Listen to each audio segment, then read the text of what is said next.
set muy jëf di def ngir rek musique bañ fee am doole te musique bi set dooleem di gën di yokk ngir nag ndaw ñi si liñ gën di jokk kennal ba mu gisee loolu mu xam ni yàlla may na ko xel muy xel li di nos di way moo tax mu utoon ci solution bu rëy rëy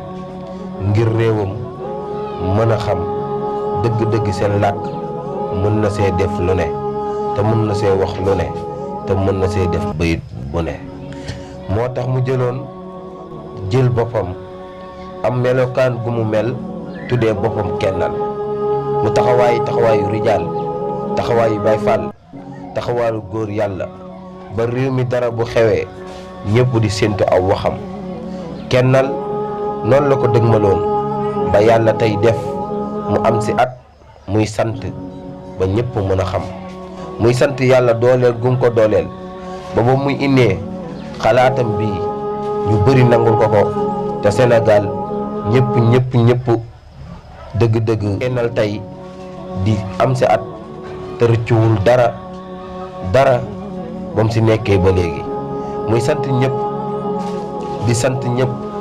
les 15 bii lay am at mun si njukkal mboolem ku jàppale na ko lool mun si njukkal mboolem nit ñu baax ñëpp ndax kenn seetaanu ko ndax boo demee ba siti di jël di teg ba maam ñëpp di lay dimbali si lépp kon sant baax na lool kennal nag lii rek laa may njukkal moo tax mu leen doon njukkal merci